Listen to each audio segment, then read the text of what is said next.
Dennis Agbara here with our good friend Agbara Bryson from ICC's Harvesting Dream program, who is here to tell us about expanding the program out to other community organizations and schools. Agbara, tell us what it is you're looking to do. Well, Dennis, one of the things that we would like to do is to expand our program and develop chapters into the high schools, into the grade schools, into some of the community-based organizations. Tell us a little bit about the Harvesting Dream curriculum. What do you do on the college level and how that can apply to the other areas? Well, Harvesting Dreams, at this point, we're developing a curriculum for Harvesting Dreams. We're developing a curriculum called Stop Tripping, Empowering African American Males to Succeed, and we'll be working through that book, as well as we'll be working through the Stop Tripping curriculum. So that would be our major curriculum involved with the Harvesting Dreams program. And if somebody watching this wants to have you come to their school or to their organization and implement this concept, how can they get in touch with you? Well, we would love to be contacted because we do want to become involved with the schools and the community, and they can contact me at 694-5229. Welcome back to Captions, and we're going to continue our discussion about stop tripping over your own feet.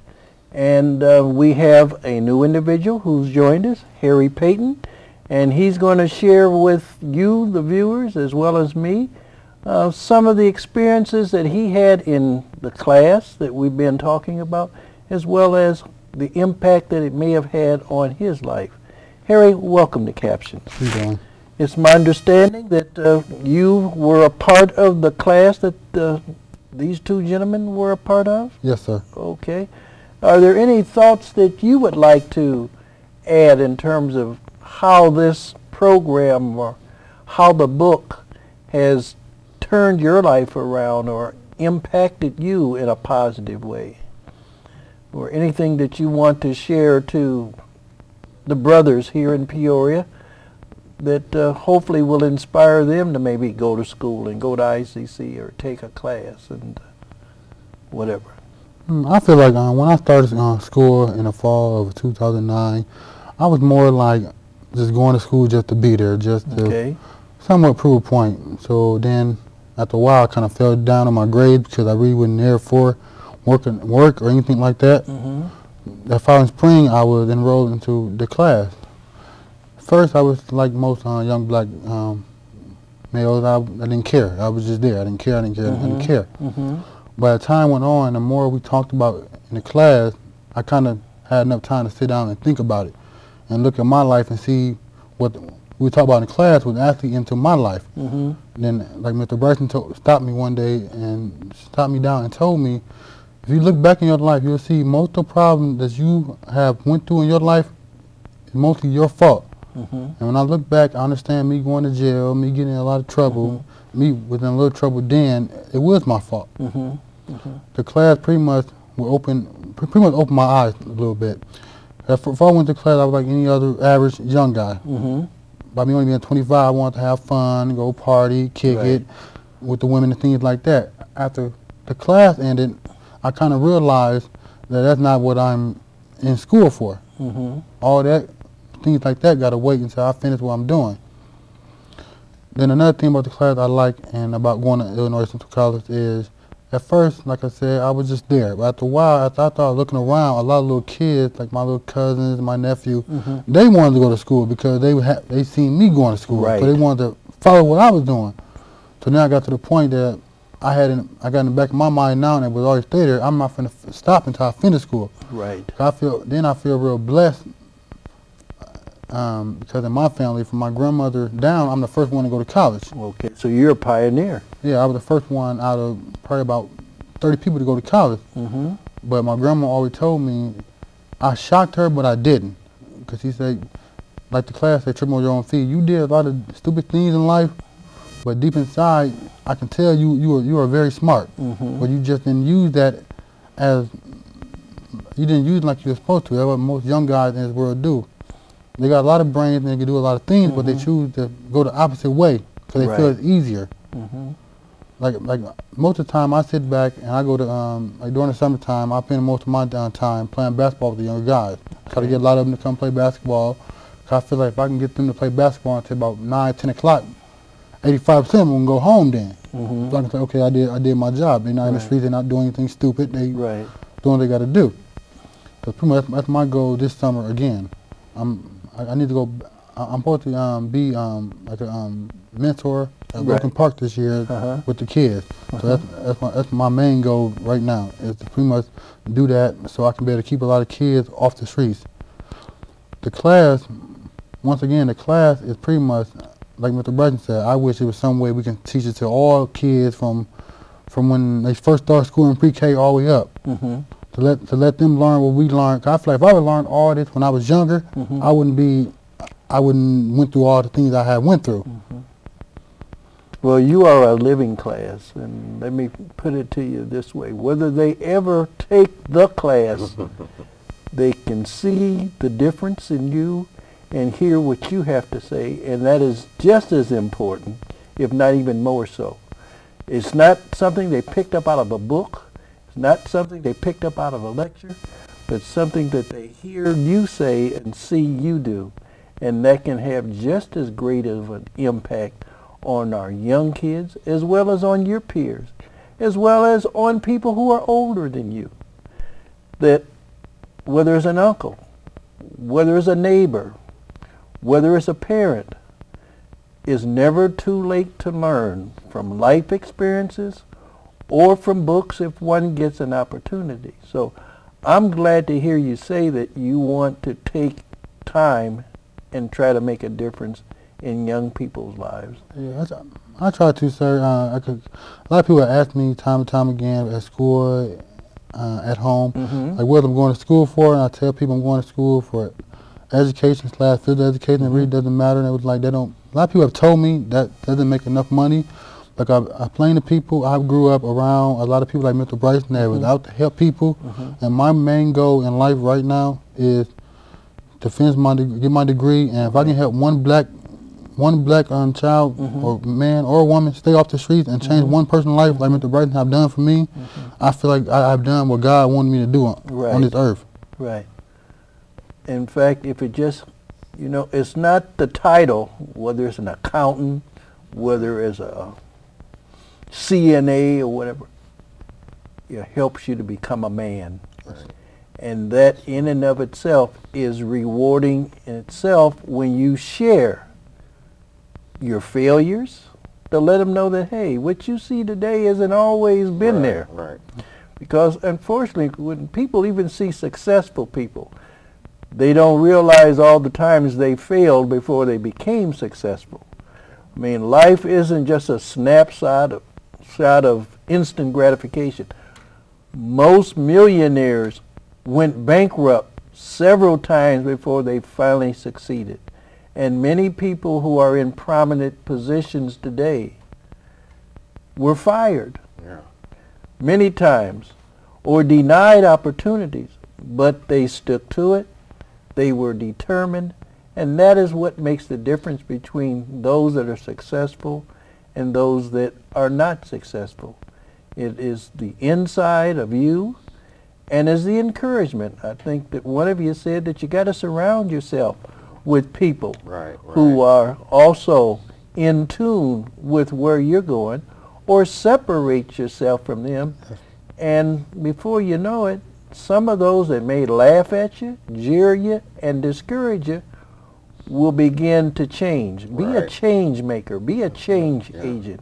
And be it for the positive. Yes, sir. We talk about this. We have, as Harvesting Dreams, we have our own radio talk show. It's 90.7 FM, WAZU. Check us out Monday through Thursday, 1 to 2. But we talk about this same issue. I like to say, first of all, that a great man, Frederick Douglass, said, if there is no struggle, there is no progress. Right. And without that struggle, you won't become anyone. And these are the same kind of issues we talk about on the radio show. There's a war, black men, out there for your souls that's going on right now, and we right in the middle of it. You don't realize it. there's a war going on for our souls. And on the radio show, I play this song. It's by Raheem Devon, featuring Ludacris. It's called Bulletproof. And it sums up how our young men feel about themselves today. We got them, they walk around like they bulletproof. And they're shooting at one another, killing one another, you know. We talk about the issues or the feelings that get them to this point, you know. We want young men to realize that even though it seemed lame, it may seem lame, it may seem a drag, we don't know what we're talking about, but one day you will understand. So it's time today for you to plant that seed so that you can harvest that dream tomorrow. And do something positive. Try to do one thing positive, and you'll see how it makes you feel, and then you'll begin to see what I'm talking about. You see what I'm saying? Yes, sir. I just would like to add that, first of all, everybody trips over their own feet. Everybody. One way or another. You know, a lot of people don't realize, you know, biblically, it wasn't a fall that angered God. It was a stand down. So it's not the fact that you're going to trip. Amen. The point is get back up and stop Absolutely. tripping. And like I said, it's easy to trip. Prime example, this is my brother. You know, we all know as men, we all are very opinionated and see things our way. Right. And because that's the way it is, we can easily trip, not just over our own selves, but over our brother's feet. So me and my brother, we had a little tripping experience, but the most important part is this is still my brother. Right. You see what I'm saying? Right. We didn't let that be a falling experience. Yeah. We might have tripped, but now we walking Right. and doing what we're supposed to Pick be doing. ourselves back up, You and, know. and apologize to one another, knock the dust off our feet, and continued in our path. And I think that's important. And see, a lot of young men out there take things, they get to a certain point and they can't take it back, you know. And remember, after you done shot somebody and taken their life, you can't take that back. No.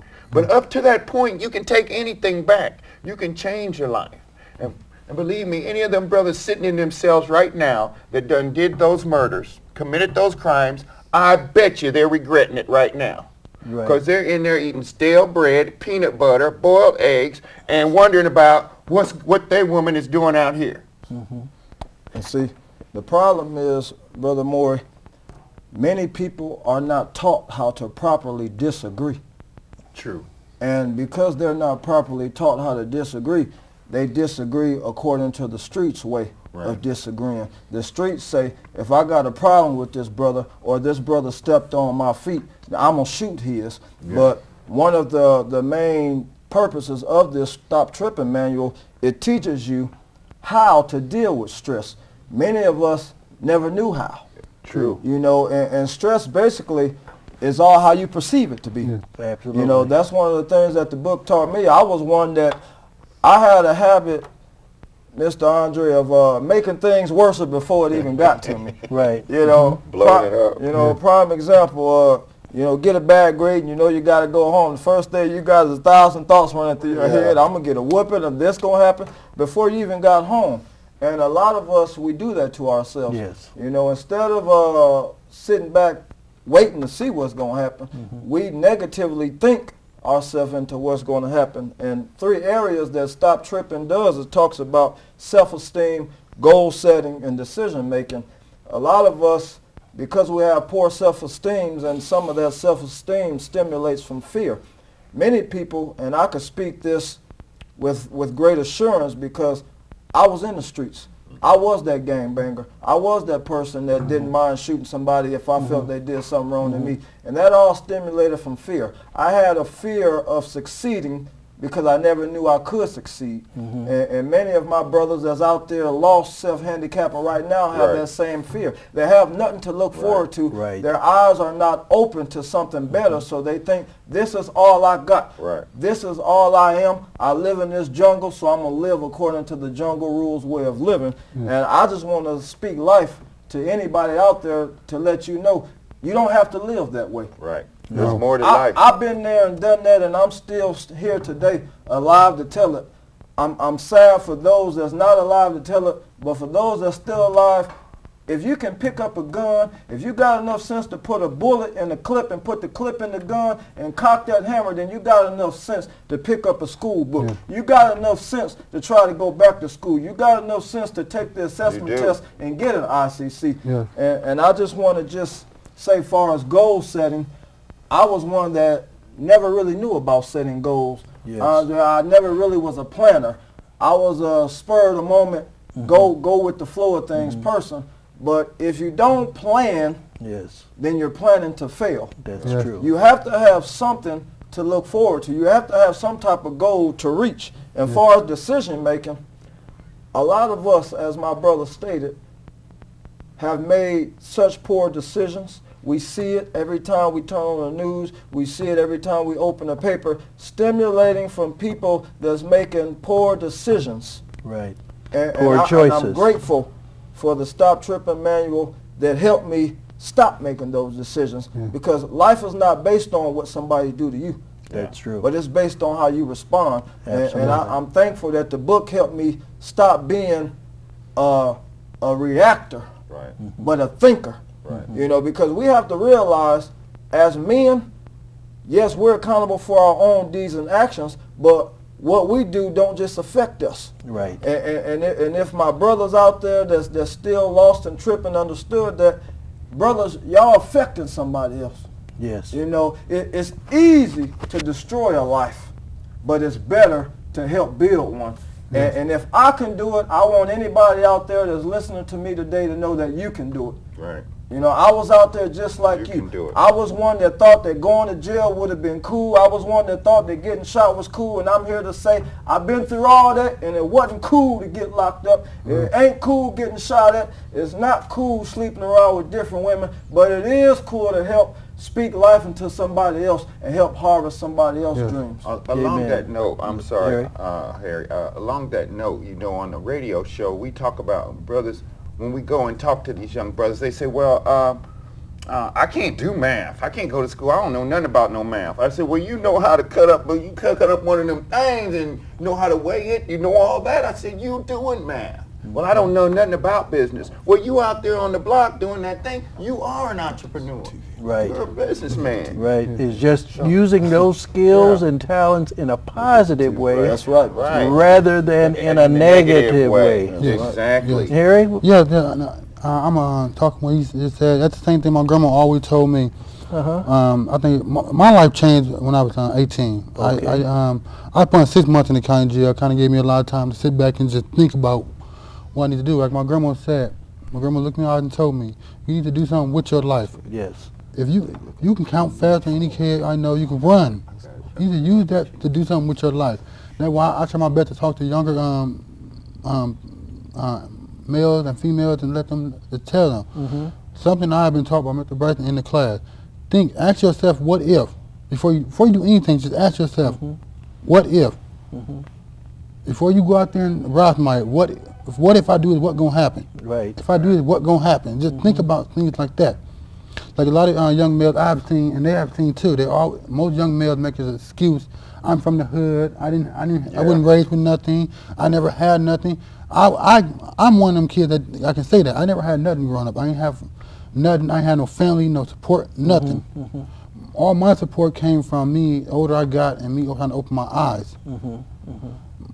And it's kind of hard to try to help young black men when, like, most of them is trying to steady pushing away. They don't understand what they want. That's why it's better for us in this room to try to talk to them and try to get to them. Right.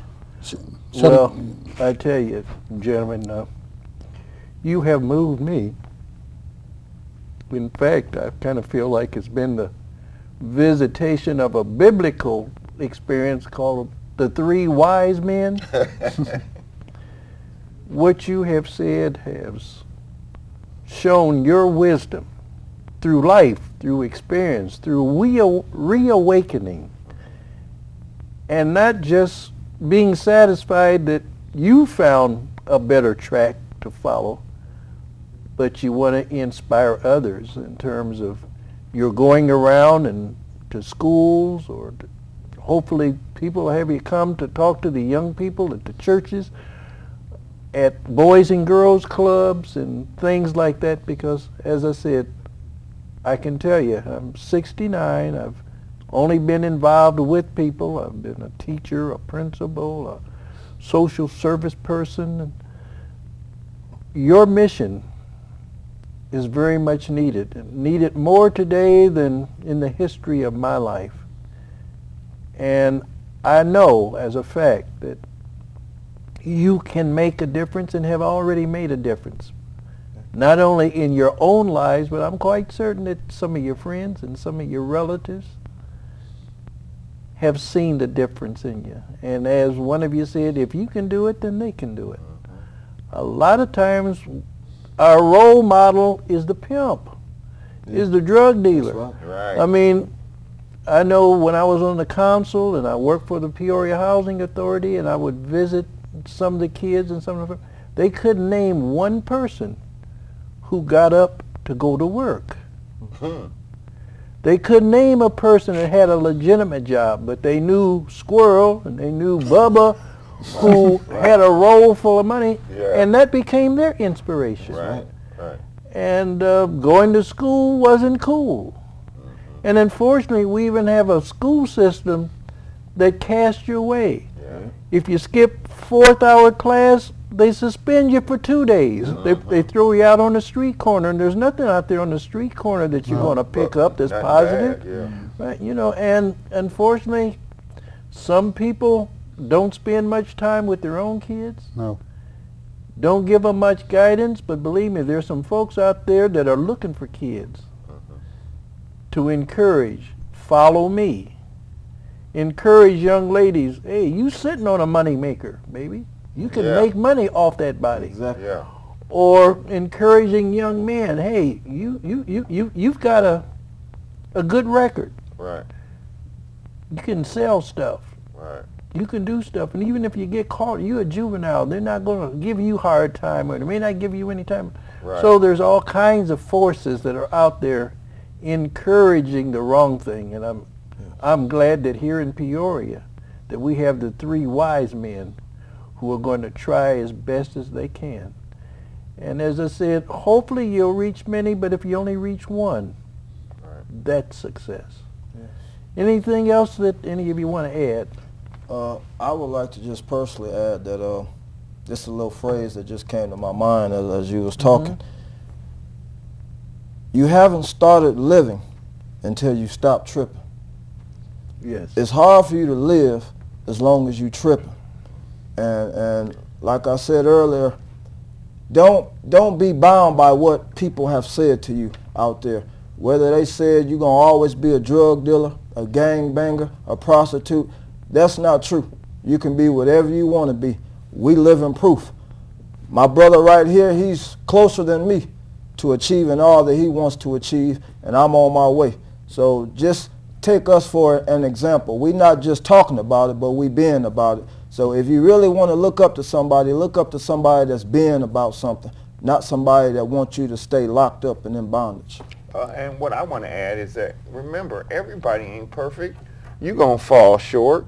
But you remember, you got to pick yourself up and continue in a positive way. You know, if you made a mistake, straighten that out. That's right. If you got a problem with the man, talk that out with him. You know, don't go and try to hurt him or hurt his family. Try to talk that out, because when it goes too far, you can't take it back. You know, as an example, we all look at sports and athletes as kind of the honor thing. And but we need to remember that even Michael Jordan, he missed more shots than he made. Oh, yeah. Babe Ruth struck out more times than he hit home runs. That's right. And so we all fail, but that's just a temporary thing. That's right. And there's nothing wrong with failing, which I've referred to call a setback. In fact, learn from the mistakes you make. There you go. Learn from the poor choices that you make. We're blessed in this community to have a program called Choices that Carl Cannon is trying to help young kids in terms of making the right choice, because you can make a choice that won't cause you to fail for the rest of your life, but it'll make it even more difficult for you to succeed. That's right. When you drop out of school and you mess up in school and those kinds of things that you look at as being 16 can affect you when you're 25, 30, or 40 if you don't turn it around. Right. And we all want the best of life. That's right. And in order to do that, we have to be determined to do something with ourselves. Yes. We cannot blame the excuse, well, I didn't know who my daddy was. Exactly. Or I don't know what my mama's doing and all that stuff. The judge don't care about none of that. Absolutely. It begins with you and it ends with you, in my mind. That's right. The best friend that you have outside of the Lord up above is yourself. Yeah. And you've got to be accountable and responsible for yourself. Yes, Larry. Yes, yes, and I'll say one more thing. I feel like, see, me, I listen to my grandmother a lot because she do make a lot of sense of what she say to me. Good. Like my grandma said, I did my part with raising you. It's your turn to step up and help the younger kids that are coming up in the world now. You listen to me, most likely, if they see a positive black man doing something, they're going to listen. They're going to listen just because they feel they can follow your path and they can become something. So more black men out there, more black people, all included, need to sit down and try to help the younger kids. Right. Do what you can to keep them off the streets. Because as time goes on, we are going down and down and down.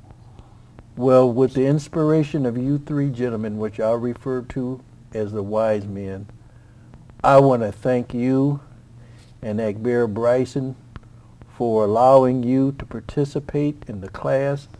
Thank him for having the foresight, for setting something in motion at ICC to inspire you not just to go, but to do something with your time while you're there and to become something. All right. Gentlemen, I want to extend to you an open invitation for you to come back and to share whenever you're ready to say something to the young brothers and the sisters, as well as to the white young brothers and sisters. Sure, yeah. Because what you're talking about isn't just race-related, right. but certainly has an impact on young black men that, unfortunately, as we look at the homicides and we look at the incarceration, it certainly is impacting on them. That's right. I want to thank you so much in behalf of PCCEO and our community for the inspirational words and thoughts that you shared tonight.